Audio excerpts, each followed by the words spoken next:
Capítulo 7. Lutadores, incendiários e pacificadores. Do livro Ame como se nunca tivesse sido ferido. Autor Jensen Franklin. Rapazes, comporte-se.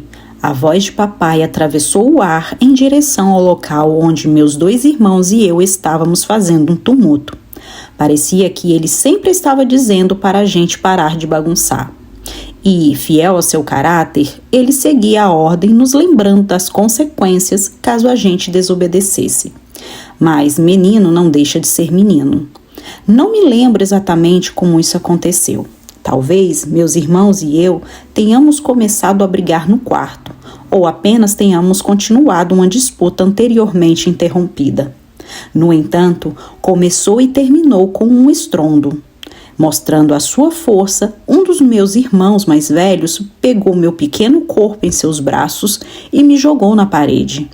Eu bati direto no drywall. Foi meio engraçado ver a marca do meu corpo na parede.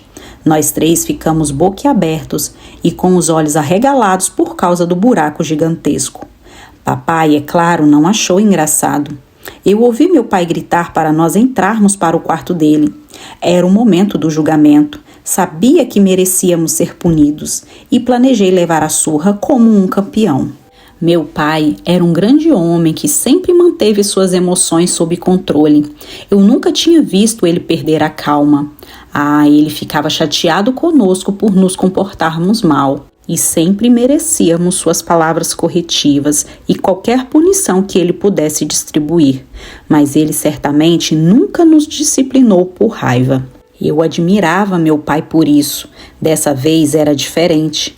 Olhando para trás, percebo agora que provavelmente o levamos ao seu limite, causado pelas pressões de ser um pastor, o peso financeiro de cuidar de uma grande família e tentar resolver as dificuldades de certas pessoas da igreja. Papai pegou o cinto quando meus 2 irmãos e eu nos alinhávamos na frente dele, 3 sujeitos culpados. Eu sabia que merecia o que estava por vir, mas meu pai parecia um pouco mais zangado do que o normal. Deixe-me ser claro, ele não nos açoitou até a morte ou gritou como um lunático ou qualquer coisa do tipo. Ele estava simplesmente muito bravo.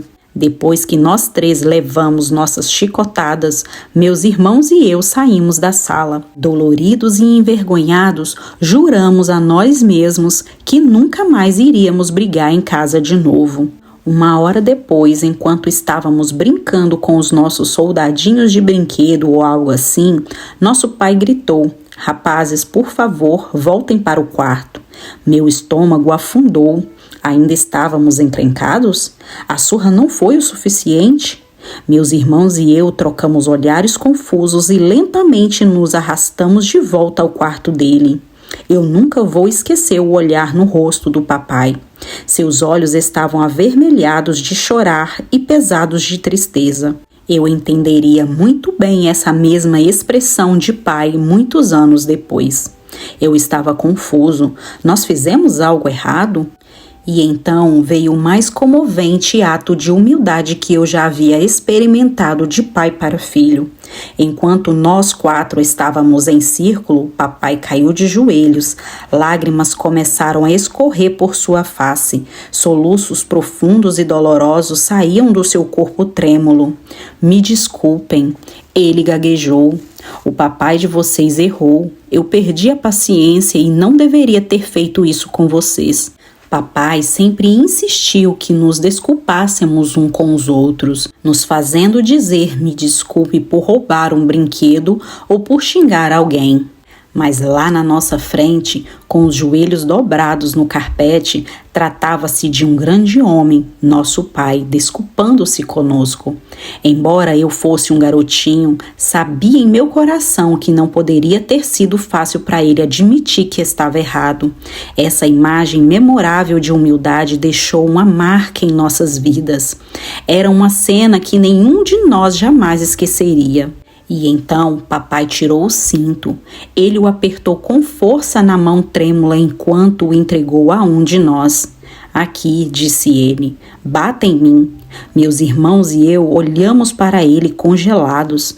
Nenhum de nós aceitaria isso. As nossas lágrimas caíram em nossos rostos. Não havia nada a fazer além de chorar. Meus irmãos e eu nos aproximamos e abraçamos nosso pai com força.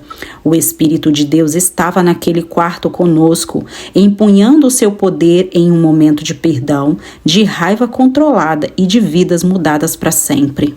Anos depois, percebi em primeira mão o que o meu pai estava passando. Minha própria dificuldade em lidar com a rebelião de uma criança e uma casa cheia de batalhas verbais que seguiam causando destruição muito depois que a última palavra tinha sido dita. Simplesmente era muita coisa. Eu odiava o que isso estava fazendo com a nossa família. Eu odiava o que estava fazendo comigo.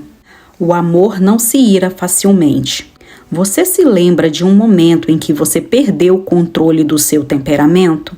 Talvez você tenha gritado com o seu filho, talvez até escorregado em um palavrão, e isso apagou a luz do seu dia.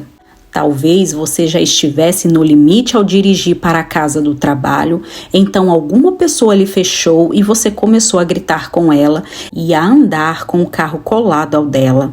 Talvez depois de algumas noites consecutivas de pouco sono, você explodiu em um grito com a sua esposa. Ou você tenha ficado tão fora de controle que tenha feito algo físico, jogando algo em alguém, esmurrando uma parede ou quebrando uma janela. Todos nós já estivemos nesse lugar de alguma forma. É normal ficar com raiva e querer fazer algo sobre isso, mas não podemos nos posicionar para amarmos como se nunca tivéssemos sido feridos se somos governados por nossos temperamentos. Efésios 4:26 nos diz: irai-vos e não pequeis, não se ponha o sol sobre a vossa ira. A raiva não é pecado, a falta de controle é. O versículo seguinte adverte: não deem lugar ao diabo. Quando nos apegamos à raiva, quando cuidamos dela, quando nos prendemos a ela, quando pensamos sobre e sonhamos com ela, nós damos um lugar ao diabo. A palavra grega traduzida como lugar ou ponto de apoio é topos, que significa oportunidade. É também de onde vem a palavra topografia. Quando vivemos com raiva não resolvida, o inimigo ganha terreno em nossos corações. Nós damos autoridade ao inimigo. Assim como o diabo cresce pela divisão, ele também funciona bem em um ambiente de raiva.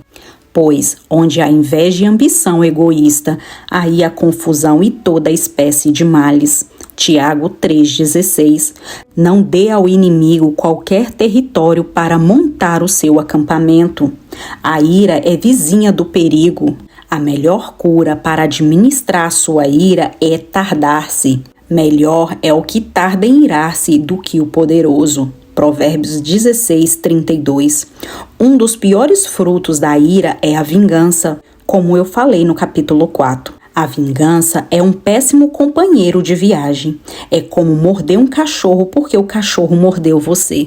Quando você busca vingança, você está cedendo ao desejo de afligir danos e punições às pessoas que lhe ofenderam. Você deseja o mal a eles. Você os amaldiçoa. Você pode até querer que eles morram. A vingança é realmente o pior estágio da falta de perdão. Ela roubará a criatividade, a energia positiva e a alegria que você precisa para viver bem. Deus promete vingar-se dos seus inimigos. O que é mais crucial para você é o modo como você lida com a sua sede de justiça. Então, controle a sua ira, seja tardio em responder, mantenha seu espírito sob controle. A Bíblia ensina que a ira do homem não produz a justiça de Deus. Tiago 1:20. Às vezes tentamos resolver nossos problemas desencadeando a raiva. A verdade é que essas emoções descontroladas nunca produzirá um comportamento correto. O amor não se irrita facilmente. Momentos desprotegidos. As pressões da vida tendem a despertar nossas mais profundas emoções.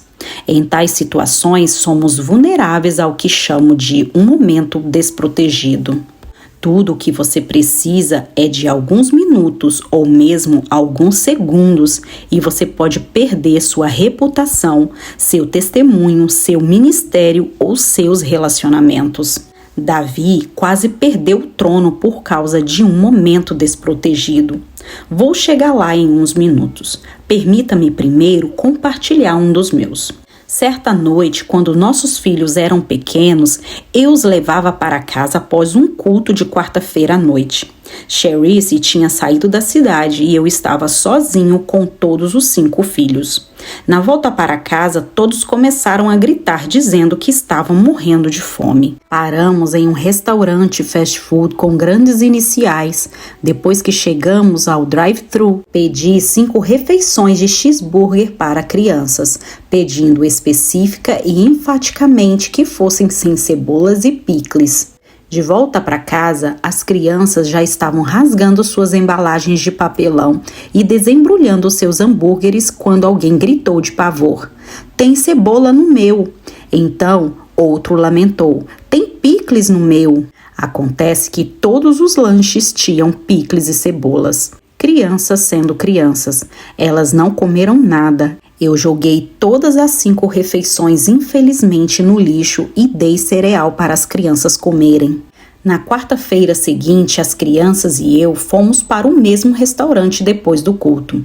Nós entramos no drive-thru e eu fiz o mesmo pedido. Dessa vez, implorei para que as mulheres falarem comigo através da caixa preta. "Por favor, senhora, sem cebola e sem picles. Isso é extremamente importante. Pedimos por isso a semana passada e não foi seguido. Por favor, preste atenção essa semana, sem picles e sem cebolas." Claro, eu fui extremamente gentil ao tratar disso. Eu sou o pastor Franklin, afinal. Para não mencionar que alguns dos membros da igreja estavam na fila logo atrás de mim. A mulher cuja voz eu reconheci ser a mesma da semana anterior garantiu-me que iria cuidar disso. Nós chegamos em casa, as crianças se sentaram à mesa e eu desembrulhei o hambúrguer número 1. Sem cebola e sem picles. E sem carne. Nada além de uma fatia de queijo com um pouco de ketchup e mostarda enfeitando o pão. Eu peguei o cheeseburger número 2, idem. Cheeseburger número 3, mesma coisa. Até então, o vapor estava assobiando para fora das minhas orelhas e os meus olhos estavam rolando em torno de suas órbitas, tipo a criança em O Exorcista. Eu estava pronto para contar a uma pessoa o que ela poderia fazer com aqueles hambúrgueres. Liguei para o restaurante e perguntei: "Chama o gerente. Quem é o dono desse restaurante? Eu quero um nome e um número." Algumas das crianças começaram a me aplaudir. "Vai, papai, pega eles." No meio da minha birra, dei-me conta de que eu havia acabado de pregar para centenas de pessoas e agora eu estava prestes a afrontar alguém. Eu imediatamente tive que me acalmar. Percebi que eu estava tendo um momento desprotegido. Jesus disse: "Vocês ouviram o que foi dito aos seus antepassados: não matarás, e quem matar estará sujeito a julgamento. Mas eu lhe digo que qualquer que se irar contra o seu irmão estará sujeito a julgamento. Também qualquer que disser ao seu irmão, raça, será levado ao tribunal, e qualquer que disser louco corre o risco de ir para o fogo do inferno." Mateus 5, 21-22. Opa, um momento desprotegido pode mudar a sua vida. Pode fazer você perder o testemunho, pode lhe fazer perder a unção, pode lhe fazer perder o emprego, pode fazer você ir para a prisão, pode sufocar o movimento do Espírito Santo em sua vida, pode fechar a porta para milagres, pode cortar o fluxo de bênçãos. Um momento desprotegido quase custou o trono de Davi. Quem lhe mandou soltar a espada? Antes de Davi ser coroado rei de Israel, ele foi um fugitivo em seu próprio país. Ele estava fugindo do rei Saul. Embora Davi fosse ungido rei durante o reinado de Saul, ele não subiu ao trono imediatamente. Ele foi ungido aos 17 anos, mas não foi coroado até os 30 anos de idade. Enquanto o seu 30º aniversário se aproximava, o relógio estava correndo e nenhuma das promessas de Deus havia se concretizado na vida de Davi. Como Deus pode dizer uma coisa enquanto as circunstâncias da sua vida dizem ao contrário? Muitas vezes, antes de chegar ao seu destino, você experimentará o oposto do que deseja. Não só isso, mas às vezes você será testado logo antes de virar a esquina para receber o que Deus prometeu. Antes de Davi ser coroado rei de Israel, ele e o seu bando de rebeldes acamparam em terras de propriedade de Nabal, um homem rico. Nabal era casado com uma mulher muito bonita e inteligente chamada Abigail.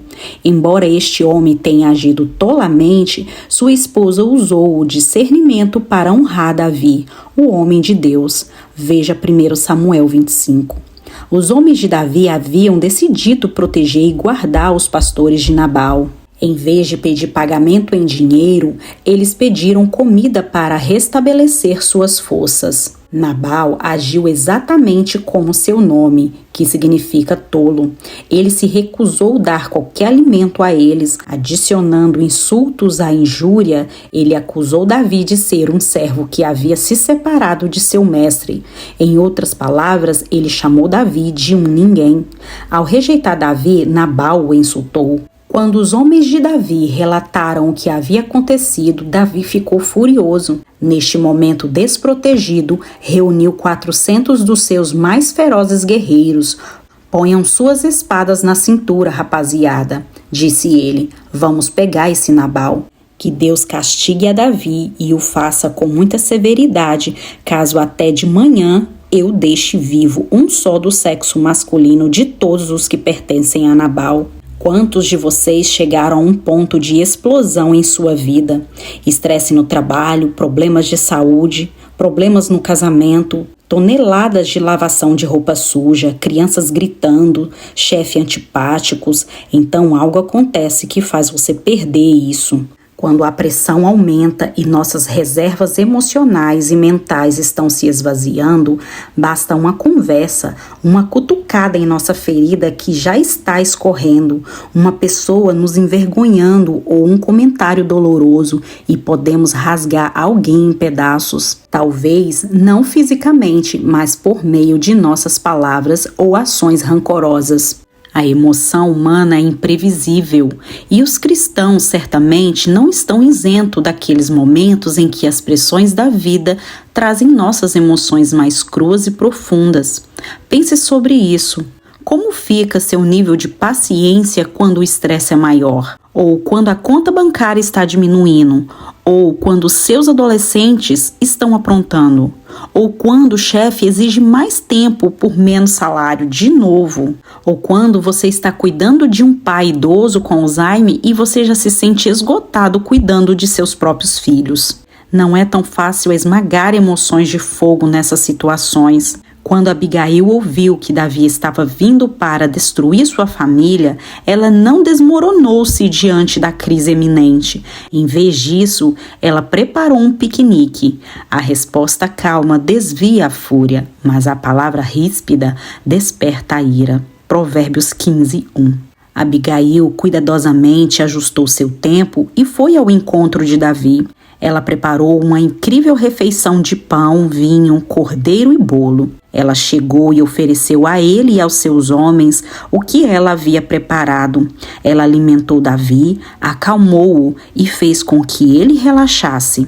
Deus colocou Abigail na vida de Davi para impedi-lo de fazer algo que mataria seu destino. Eu acho que Deus sempre coloca uma Abigail em nossas vidas. Pode ser um amigo, um cônjuge, um pastor, a distração de um telefonema ou mesmo de uma criança. E esta Abigail irá apaziguar-lhe.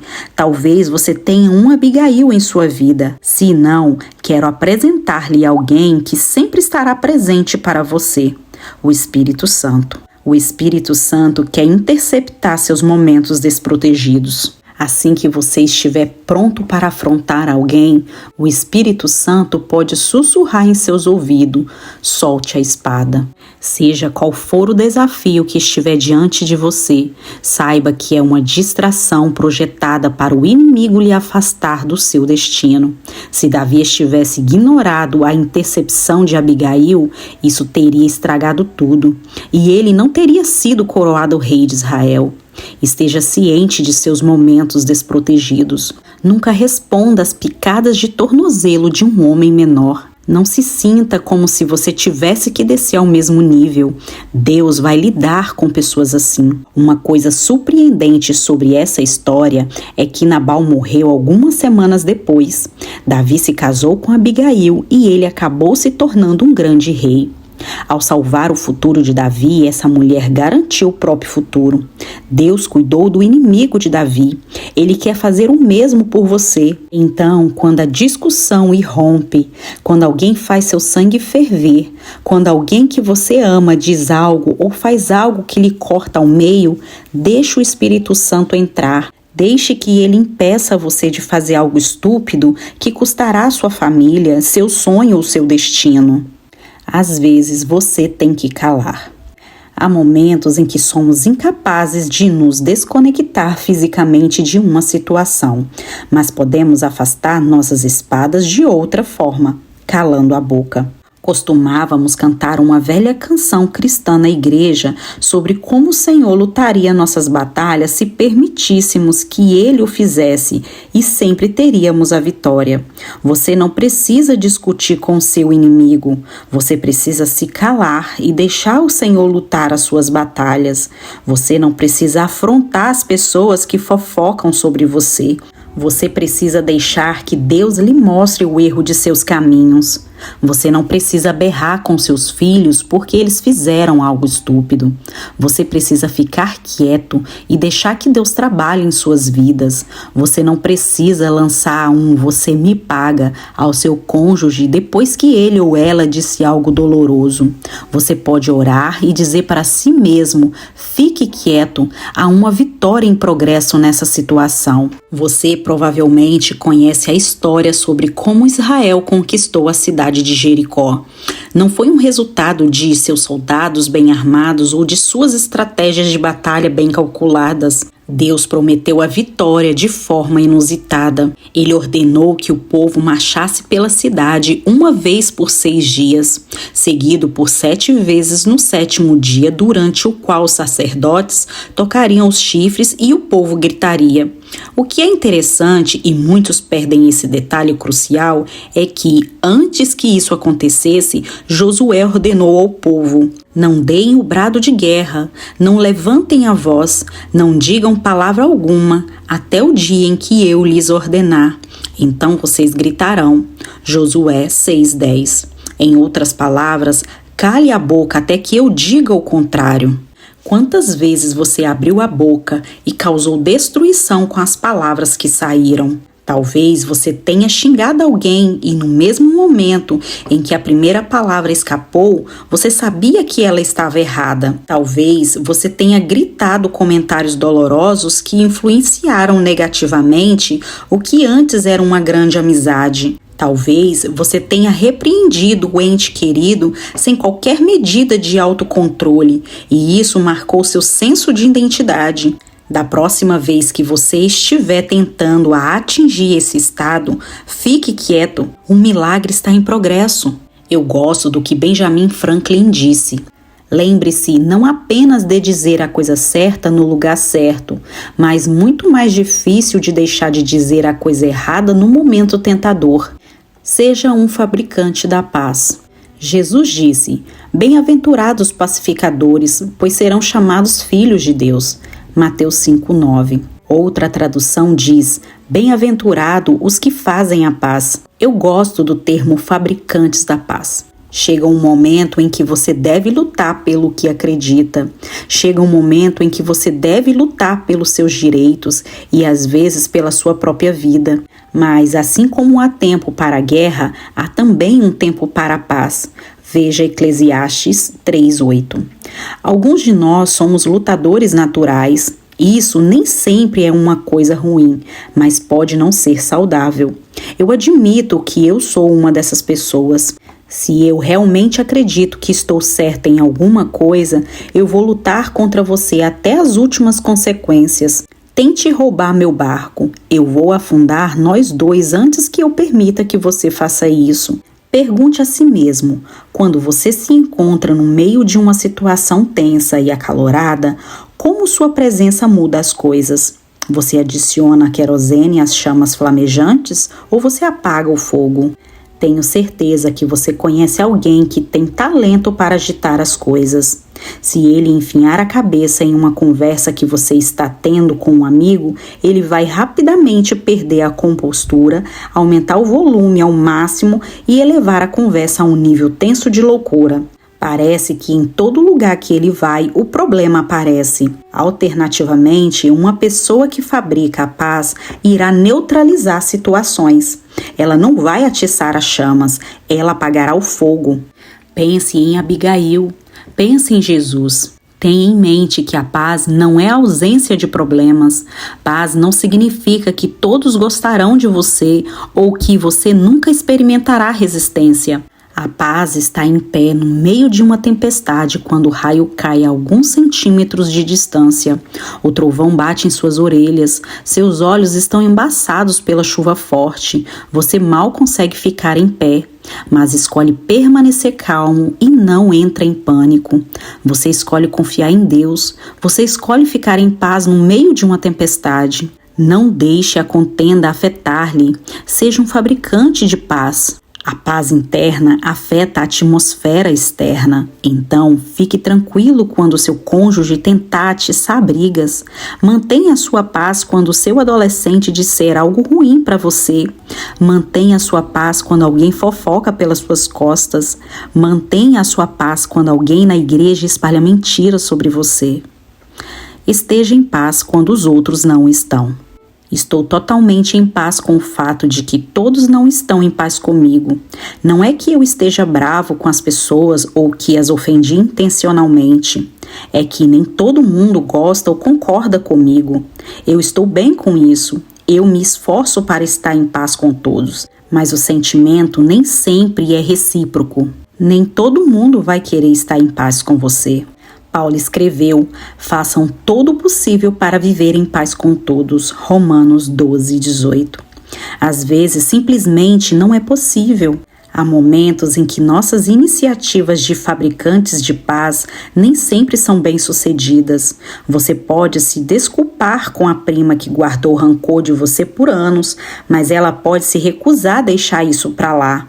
Você pode falar palavras pacíficas com seu cônjuge, mas seu cônjuge pode se recusar a retribuir o favor e continuar a guerrear com palavras tempestuosas. Você pode tentar ficar em paz com seu colega de trabalho, mas ele pode se recusar a lhe dar trégua e, em vez disso, preferir continuar fofocando sobre você. Fique em paz com o fato de que nem todo mundo vai querer estar em paz com você. Quando Jesus enviou seus discípulos para pregar e curar as pessoas, ele deu uma instrução interessante. Quando entrarem numa casa, digam primeiro: paz a esta casa. Se houver ali um homem de paz, a paz de vocês repousará sobre ele. Se não, ele voltará para vocês. Lucas 10, 5, 6. Jesus estava dizendo à sua tripulação que aqueles que recebessem a paz que eles ofereciam experimentariam a paz em seus lares. Se eles se recusassem, a paz oferecida viria em dobro para os discípulos. Ser um fabricante de paz é um ótimo negócio. Seguindo a paz. Se você deseja a paz, vai ter que persegui-la. Procure pela paz, seja intencional a esse respeito. Aqui estão alguns passos práticos para ajudá-lo ao longo do caminho. Primeiro, dome a sua língua. A resposta calma desvia a fúria, mas a palavra ríspida desperta a ira. Provérbios 15, 1. Se você não tem nada de bom para dizer, não diga nada. Em segundo lugar, não entre na luta. Quando uma disputa familiar ou um desentendimento no trabalho irrompe, não escolha lados, não some ao conflito. Em vez disso, ore sobre a situação e proclame a vitória sobre ela. Terceiro, esteja atento com quem você anda. Quando a maioria de seus amigos são insatisfeitos, negativos ou críticos, há uma grande probabilidade de que você acabe como eles. Quarto, pare. Isaías 26:3 diz: Tu conservarás em paz aquele cuja mente está firme em ti, porque ele confia em ti. Em outras palavras, leve a situação a Deus e pare. Permita que a paz de Cristo governe o seu coração. Você foi criado para ser um fabricante de paz. Veja Colossenses 3:15. A grande ideia. Permita que o Espírito Santo guarde seus momentos desprotegidos e aprenda a ser um pacificador.